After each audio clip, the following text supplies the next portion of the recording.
2200 hours in Banjul. This is GRTS News, broadcasting for viewers in the Gambia and around the world. Our top stories this hour. His Excellency President Adama Barrow meets officials of the National Human Rights Commission and executive members of his National People's Party at the State House. COVID-19 coverage in the African media. Journalists from 12 African countries meet in the Senegalese capital Dakar for a regional conference discussing the handling of the pandemic in the African press. And find out later in the news why the initial date for the submission of the much-awaited GRTS report has been postponed to a later date. Away from home, the Ivorian President Alassane Ouattara and longtime rival Laurent Gbagbo meet for the first time in more than a decade. And we will find out how catfish is fast becoming a popular venture in Nigeria. In sports, Banjul pulls out a vital win against the Gambia Armed Forces to boost their chance of a mid-table finish in the GFF First Division. Well, details of that and much more coming ahead. Great to have you with us.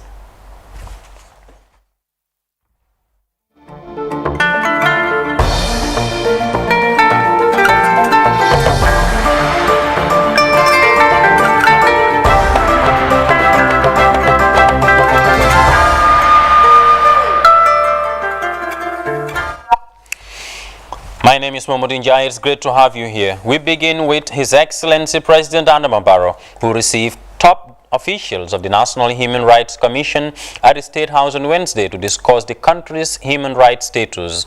In a separate engagement, President Barrow also received party executives of the National People's Party. Samuel Ba tells us more. The President, His Excellency Adama Barrow, on Wednesday received members of the National Human Rights Commission, led by the Commission's Chair Emmanuel Diouf. Their mission to the Presidency is the usual courtesy call that the Commission pays to the Head of State annually to discuss the state of human rights issues in the country. By our mandate, we are supposed to meet with the President and discuss the state of human rights affairs in the country and also talk about the activities of the National Human Rights Commission. And in discussing issues, we'll raise pertinent human rights issues of concerns. And this is usually a very frank talk. That is why everybody is excluded, so that we can talk to the President, tell him what our findings are. So it was a friendly discussion. Diouf said the human rights situation in the country is improving greatly because human rights issues is always work in progress. The human rights situation in the country, I must say, it's good if you compare it to where we're coming from. If you compare it to where we're coming from, human rights is always work in progress. That is why you have a Human Rights Commission. We monitor, we investigate, and we monitor the prisons. We receive complaints of human rights violations.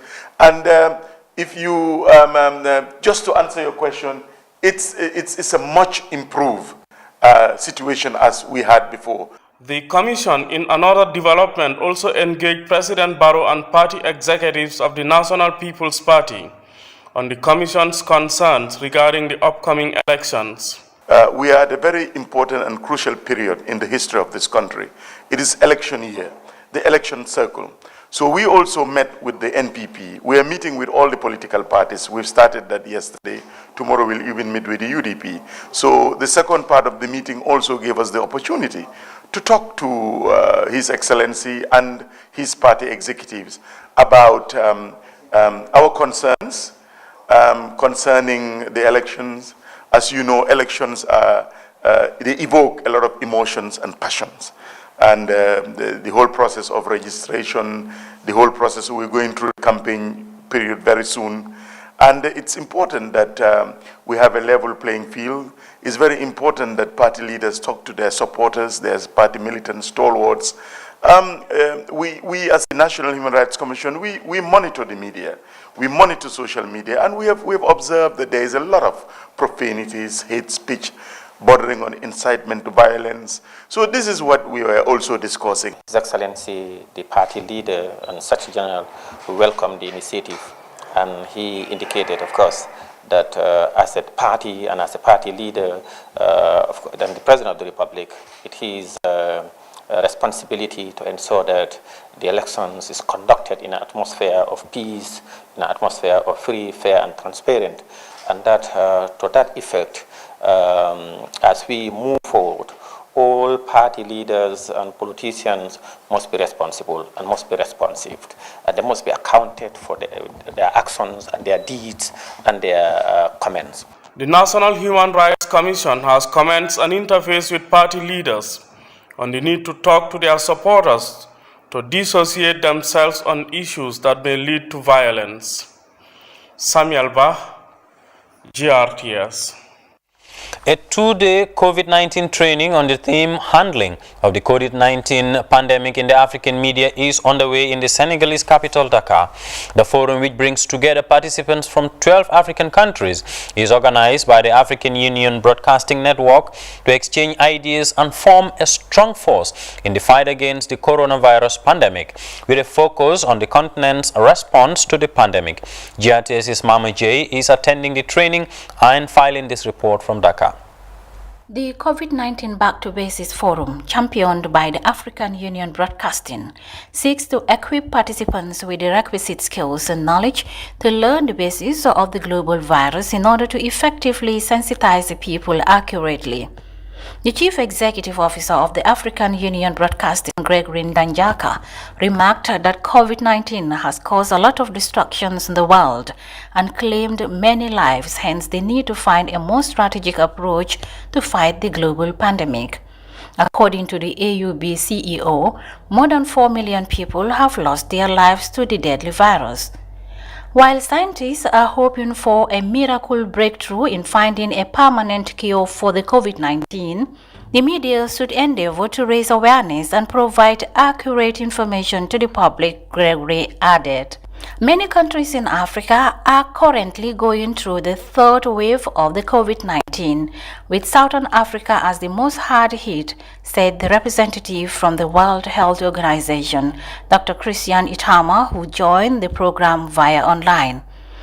Dr. Itama is concerned that West Africa is also experiencing a surge in new cases of the coronavirus. While calling on people to adhere to the COVID-19 regulatory measures, Dr. Itama stated that the World Health Body is instrumental in supporting countries have access to the COVID-19 vaccines. According to WHO's Christian Itama, more than $1 billion funds have been mobilized to help in the fight against COVID-19 pandemic this year. The joint AUB UNESCO seminar, which attracted journalists from 12 different countries in Africa, centered on how the African media handled the COVID-19 pandemic. The Deputy Director General of CRTV and AUB expert Emmanuel Wangobi took the participants through various modules such as the contribution of the media in the fight against COVID-19, the act of telling the COVID-19 story, and COVID-19 reporting, challenging conventional journalistic thinking and approaches. The modules also include the importance of science in telling the COVID-19 story, factual versus scientific information on COVID-19, as well as the misinformation and disinformation in reporting COVID-19 pandemic. The Capacity Enhancement Forum also availed men and women in the business of news to share their experiences and narrate COVID-19 stories in their respective countries. Mama J, GRTS, Dakar, Senegal. The UNFPA has donated over 400,000 examination gloves to the Ministry of Health at the handing over ceremony held at the Central Medical Stores in Kotu. Janke Ture reports that the surgical gloves were provided by the Chinese government, which aims to support the ministry's effort to contain the spread of COVID-19. These are the latest intervention to the Ministry of Health with support to prevent the spread of COVID-19. The medical gloves worth over $3 million was procured by UNFPA with funding from the Chinese government.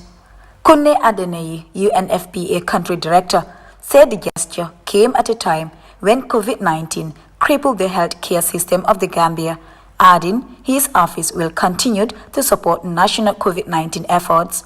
These gloves will be used for infection prevention and control, but also protection of health workers as they carry out their duties. But this is only the beginning, and in the coming weeks, as part of the project, medical equipment, including delivery beds, anesthetic machines, ultrasound scanners, oxygen concentrators, which is very important for the COVID response, suction pumps, thermometers, blood pressure machines, and other equipment will be arriving in the country. The gesture also demonstrates the strong synergy of the international community in supporting the Gambia to strengthen its public health sector. His Excellency Ma Jianchun is the Chinese ambassador to the Gambia. The Chinese government and the people fully understand, attach the great importance to the challenges faced by the Gambia in the field of the healthcare.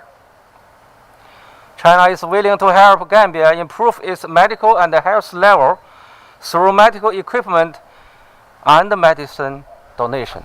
The personal protective equipment, numbering 400,000 pairs of gloves, is an equipment that protects workers against health or safety risks on the job and reduces employee exposure to hazards. The Minister of Health, Dr. Ahmadulamin Samate, commended the role of UNFPA and the Chinese government for their unflinching support to the government of the Gambia. Ambassador Omar, Mr. Kunle, these gloves today to us are like diamond. We know what these are meant for. We know the value of this. So to me today, these are better than diamond because these go a long way to make the work of the health workers easy. It's #1 protective equipment that almost all health workers must wear before they start any procedures.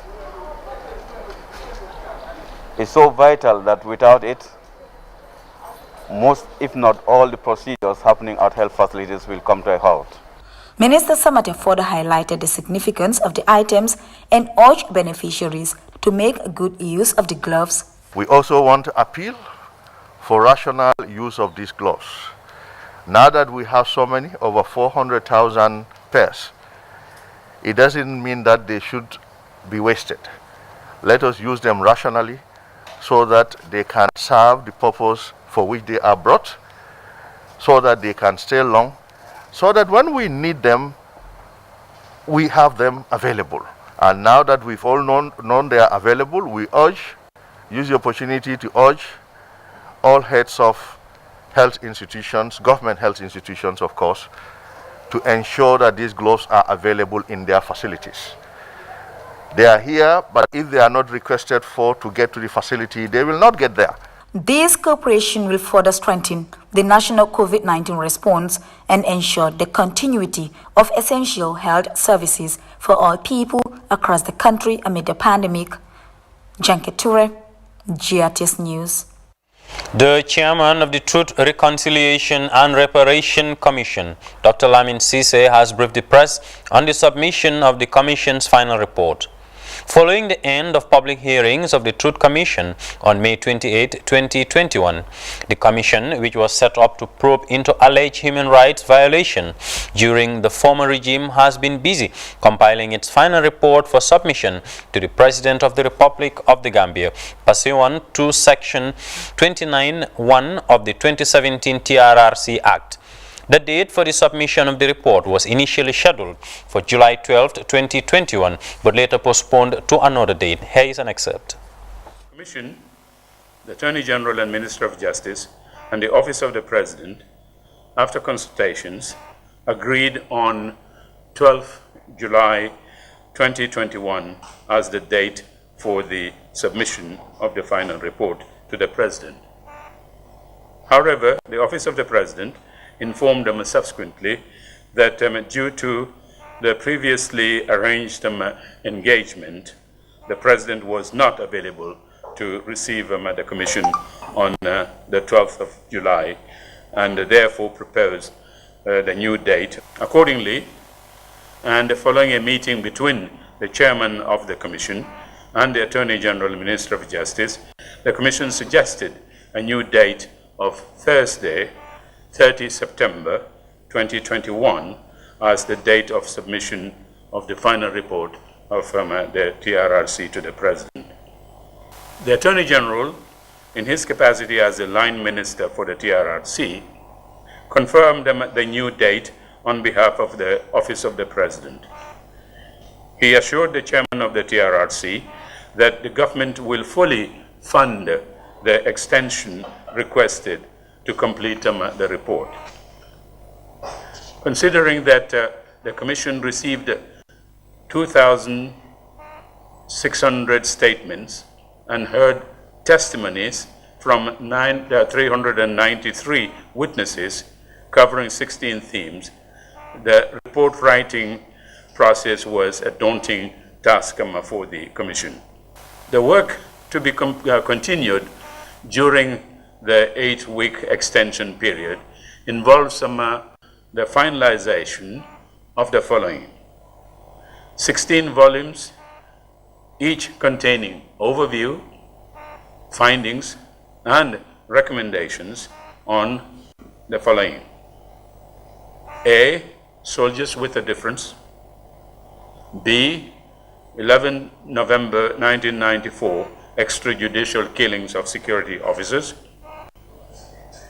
unlawful killing of former Finance Minister Usman Koro Sise; the convoy of the President, accidents and deaths; April 10 and 11, 2000 student demonstrations; attacks on freedom of expression and the media; attacks on religious freedoms; the junglers; unlawful killings, tortures, and human rights violations; the Presidential Alternative Treatment HIV/AIDS program; sexual and gender-based violence; President witch hunt exercise; enforced disappearances; killing of West African migrants; and the 3 institutional hearings. The first on National Intelligence Agency, NIA, the second on prisons, and the third on the justice sector institutions. TRRC Chairman Dr. Lamin Sise briefing the press on the submission of the Commission's final report. Moving on, 17 fashion designers were on Wednesday certified after completing 6 months of intensive training in fashion designing as part of a European Union-funded program under the Youth Empowerment Project. The program, as Baba Silla tells us, is meant to empower youths to become successful entrepreneurs. Challenging and intensive skill acquisition program finally concludes with significant achievement for these young aspiring entrepreneurs who are now ready to explore the world of fashion and design. The program, which is designed to empower young entrepreneurs in managing small-scale ventures and startup enterprises, have graduated a significant number of youth who are carving a strong foundation as entrepreneurs in various sectors of business. Deputizing for the project coordinator, Mohammed Danso, highlighted the basic concept of the project and what it intends to achieve. What is really unique about this fashion cohort is, should I say, it was in gender bias. Because it was an all female cohort throughout. All the 17 participants were female. So the Startup Incubator 6 months program is designed to provide entrepreneurs with experimental knowledge, practical learning and networks to allow them to further impact their businesses and communities through innovative approaches. Delivering her inspirational message, the lead fashion designer Defatu Sise challenged the graduates to learn and practice in their exploration of the dynamic world of fashion and design. So we also know from the 12 of you are part of the Export Advancement Program for the fashion sector that we are implementing together with our partners at the Gambia Investment and Export Promotion Agency, GIPA. So we really encourage you to take advantage of that as well, because it also supports you in terms of your agenda to further enhance whatever you're doing, but also in terms of linkages in terms of when it comes to exports. In terms of what next, really, again, our doors are open at ITC, and I'm sure I speak also on behalf of our colleagues at the Ministry of Trade in terms of support that you would require going forward. Fatim Benga Jallo represented the Youth Empowerment Project, which designed the skill building program.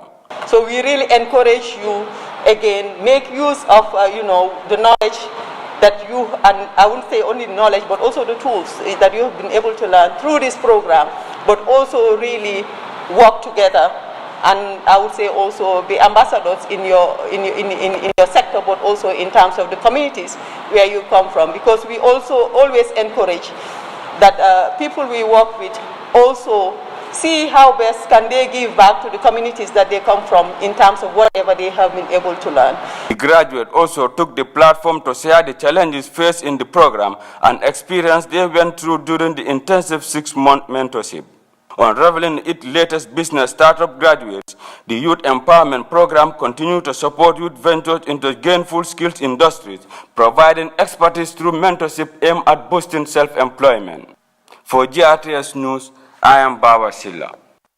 In a bid to revamp the technical and tertiary vocational education system, the TVET committee recently held their 12th ordinary committee meeting at the Ministry of Higher Education, Research, Science and Technology. The role of the committee is to support the monitoring and implementation of the TVET Roadmap 2020 to 2024. To ensure an effective transition, the ministry is proposing the introduction of changes to increase its oversight of the TVET Roadmap and a broader implementation of the policy. Let's take a listen. Is in full, because TVET is just the contracted form, is technical vocational education and training. And let me just go back to the mandate of the ministry, that is Ministry of Higher Education, Research, Science and Technology. Our key mandate is to build the human capital of this country. That is, we are the ones responsible for producing the employment sector. That is to produce the people for the labor market. That is our mandate, and it's a big task. Now, we come to realize that, in fact, across the world, TVET has been seen as very instrumental in employment creation of the youths. So since this current ministry, especially the leadership of Honorable Badara Ejuf, our current Minister for Higher Education, in fact, the first thing he told us was he wanted to revamp the TVET sector, because he think since he was going to school, people have been doing the same things the same way. For example, GTTI has been there, but nothing much had changed. So he thought we need to transform the sector. And what he did in order to do that, he thought many youths will finish WASC, maybe 9 A's, 9 credits, but then they will end up going to do medicine because they do not have access to engineering, or they want to do this critical engineering. So what he thought of, he said he has to build a university of applied science and technology. That is USET. I'm sure currently you've been hearing USET. That's the idea. But TVET in general is the skills sector, and no country we thought can develop without the skills personnel. And that is not just so-called skills, but quality and relevant skills to be able to respond adequately to the labor markets. Not only the local labor market, but even internationally. So basically, and the idea behind this roadmap is that the roadmap was developed in collaboration with ITC, that is International Trade Center, which is EU funded, and then in collaboration with the ministry, they supported the ministry, they developed the roadmap, and then of course they are also supporting the TVET unit of the ministry to implement this roadmap. The Honorable Minister, he lobbied this project from the UNESCO COECA, and then he successfully got this funding, and then COECA has agreed to fund for the first time the national TVET policy for the country. Now that with the policy in place, which is of course about to be validated soon, we realize that we'll better all under one governance structure, and then there will be proper coordination. Well, that was Madam Fatou Jane, head of the TVET unit at the Ministry of Higher Education, Research, Science and Technology, speaking to GRTS's Baba Silla. You watching GRTS News, stay tuned as there is a lot more to come, including international news and sports right after this station.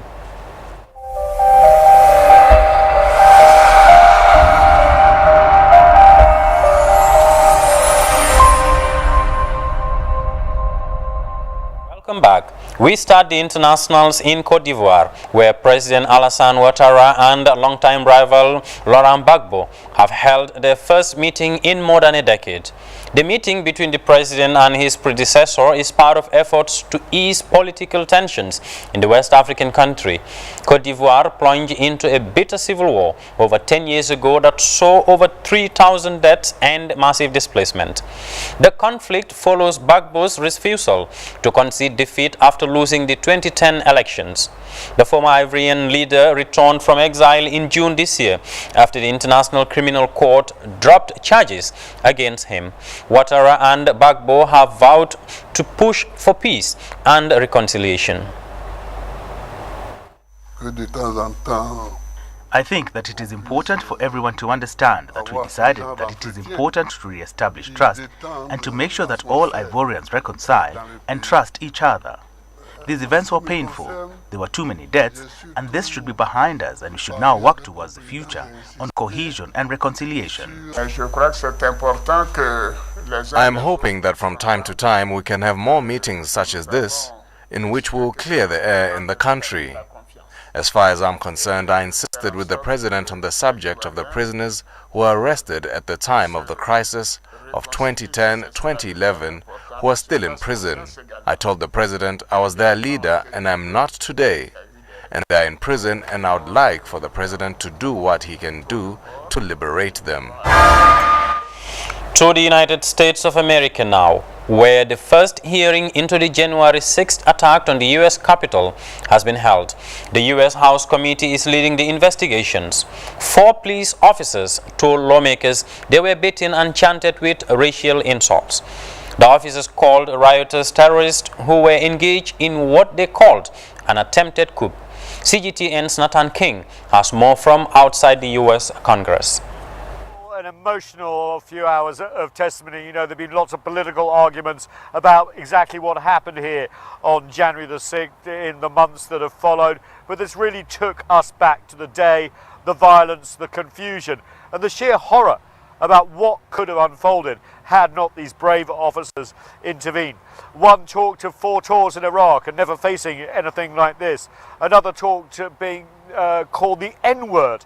The African-American officer said he never heard that leveled at him in his years of uniform. And then there is this officer who basically feared for his life, was beaten unconscious by the mob.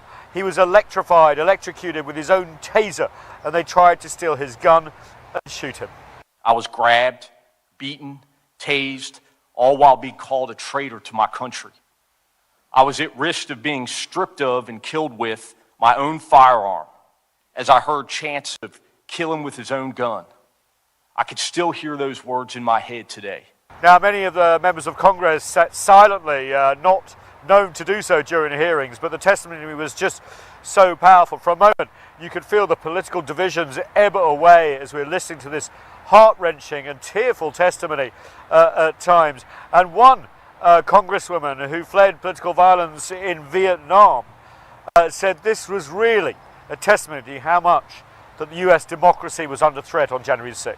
You know, January 6th was an attack on our democracy. It was an attack on the peaceful transfer of power, and it was an attack on this Capitol building. But it was also an attack on real people. One officer said that if you were going to prosecute a hitman, you would also prosecute the people who hired him. Perhaps a reference there to Donald Trump.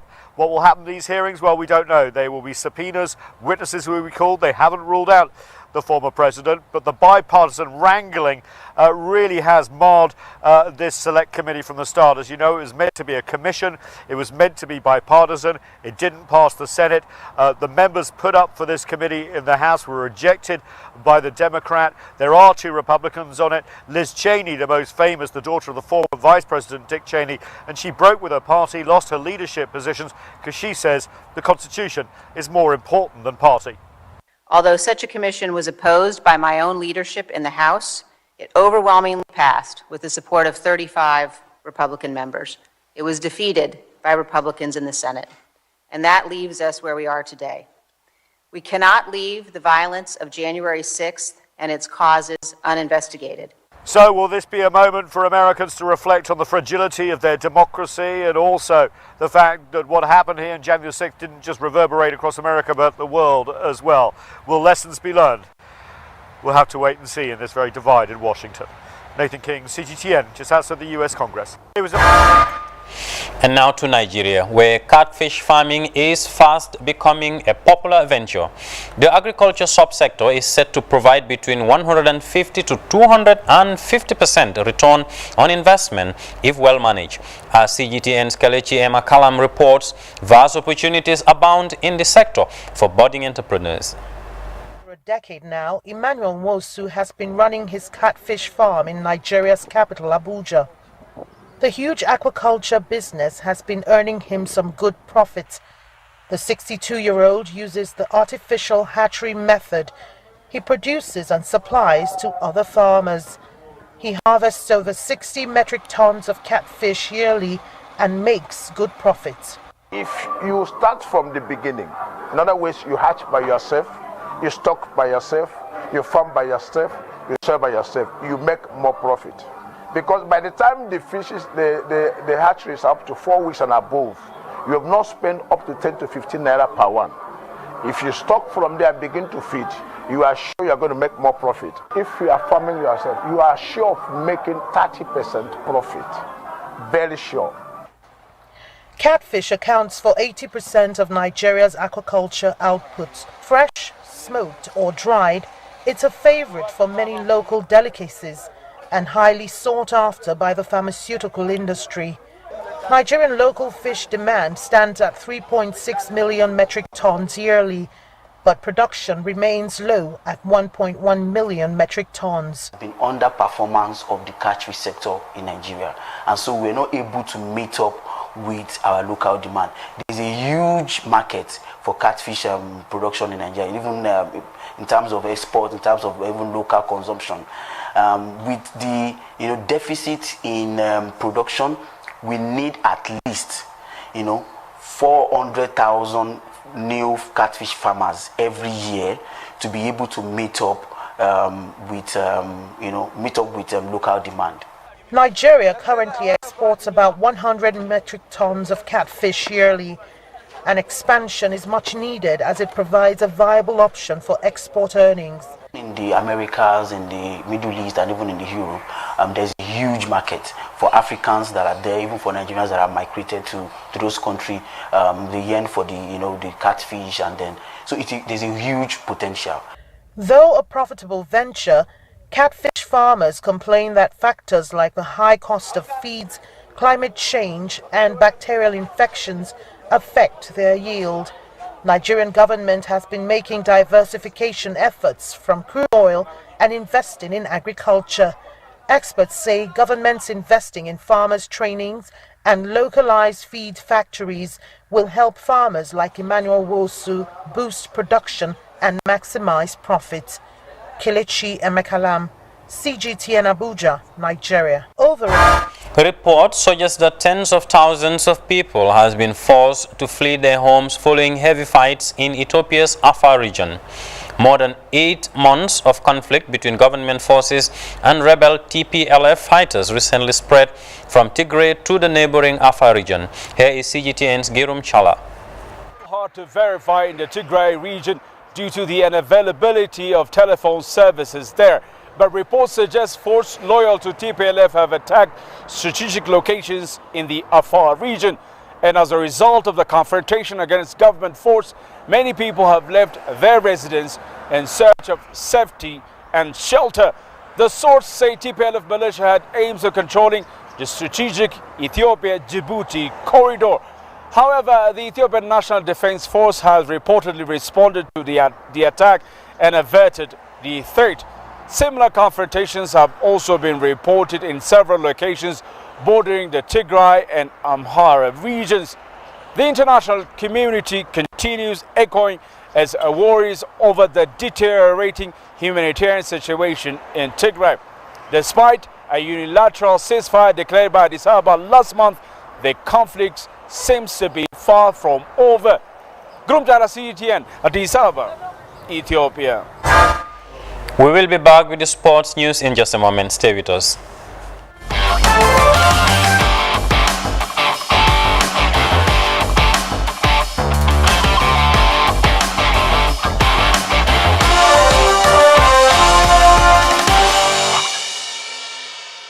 Well, over now to sports, where Wabanjul continues to make life difficult for some of the top teams in the GFF First Division League.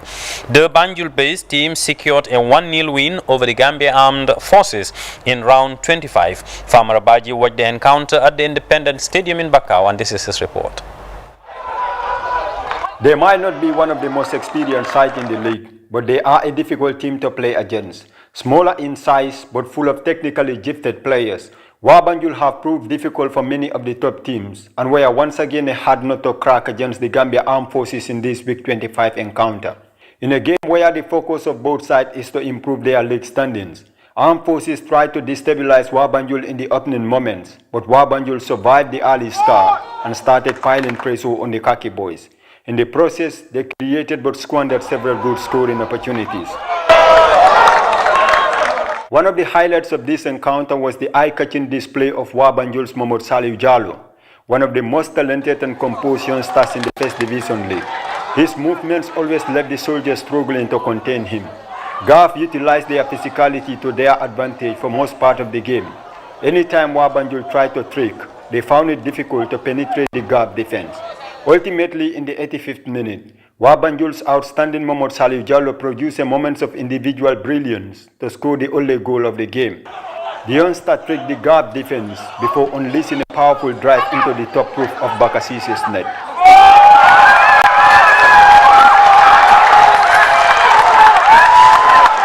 This is a classic goal with cap of a brilliant performance for the outstanding Wabanjul's number 10.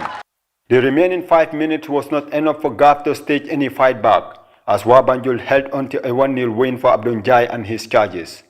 Farmer Abaji, GRTS News. Victory for Wabanjul there. Well, that wraps up this news bulletin with me, Momodin Jai, but here is a quick look at the top stories before we take leave of you. His Excellency President Adama Barrow has met officials of the National Human Rights Commission and executive members of his National People's Party at the State House. COVID-19 coverage in the African media. 12 journalists are meeting in the Senegalese capital Dakar for a regional conference discussing the handling of the pandemic in the African press. And a fresh extension of the TRRC mandate. We found out why the initial date for the submission of the much-awaited TRRC report has been postponed to a later date. Away from home, the Ivorian President Alassane Ouattara and longtime rival Laurent Gbagbo have met for the first time in more than a decade. Plus, catfish farming is fast becoming a popular venture in Nigeria, where vast opportunities abound for investors in the sector. In sports, Wabanjul has pulled out a vital win against the Gambia Armed Forces to boost their chance of a mid-table finish in the GFF First Division. Well, that does it for this edition of the News at 10. Many thanks for joining us. Do stay tuned to GRTS and enjoy the rest of our interesting programs. Until then, stay safe and, of course, ensure the proper enforcement of COVID-19 rules and guidelines.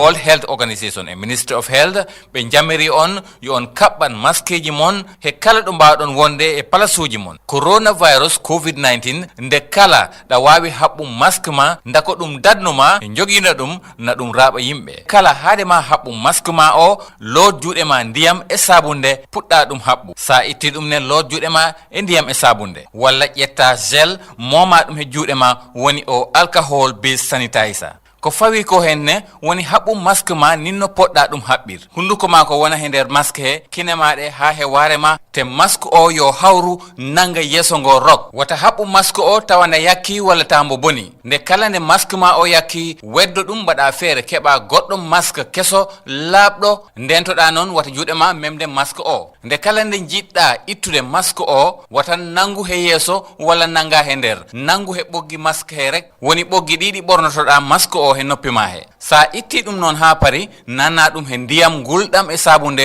loota ɗum ha laaɓa lira ɗum sa itti masque o loot juuɗe ma ha laaɓa masque ji ɗi keewi façon ngaji kono ɗi jiiɗa nde kala nde kaɓɓuɗa masque o taɗa heɓa caɗele he fofango ma walla hoore ma na muusa ittu masque o kaɓɓa goɗɗo masque koytuɗo kawranatɗo ma te wata fot tan he haɓɓugol masque o loota juuɗe ma saaha kala gacca ko yata he metareji ɗiɗi hakkunde ma e yimɓeɓe masque o nafanma mbadda hen noon e ɗiɗo sartaji ɗi ɓe kalanma sa yiɗi islu walla a ɗojjat hof noon ɓundu jungo ma isla walla ɗojja hen mura hunduko ma ko e tisu ndentoɗa memde yeeso ma guite ma hunduko ma e kine ma caggal ɗum fof nde kala nde tinɗa ɓandu ma welani a fawa walla ɗa wondi e ɓandu wuldu ɗa isla walla ɗa ɗojja joɗo galle ma nodda he 1025 te a yoɓata hen haydara.